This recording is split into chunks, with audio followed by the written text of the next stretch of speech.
इधर कहते हैं कि अलाउद्दीन खिलजी ने 6 महीनों तक घेराबंदी किया था और जो कहते हैं कि खाने पीने का सामग्री जो नीचे से ऊपर आता था उसको बंद करवा दिया था। और कहते हैं कि यहाँ से जो धोखे से राजा रतन सिंह जी को जो बंदी बनाया था वहाँ नीचे ही बंदी बना के रखा था।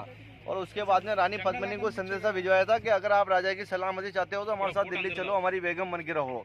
लेकिन कहते हैं कि उस समय रानी ने उनके सामने 2 शर्तें रखी थी कि हमारे साथ में जो 1600 दासियाँ हैं वो उनके साथ में जाएगी और जाते समय हम राजा का चेहरा देखते हुए जाएंगे। तो कहते हैं यहाँ से 1600 पालकियों का प्रबंध करके भिजवाया गया था, जिसके अंदर इस किले की सेना को जनाना कपड़े पहना के बिठाया गया था।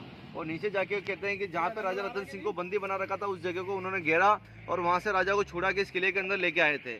उस समय यहाँ से जो कहते हैं 1600 सैनिक गए थे, उनमें से 30-40 सैनिक रिटर्न आए थे, बाकी सारे सैनिक मतलब उनको कवर देने में मारे गए थे।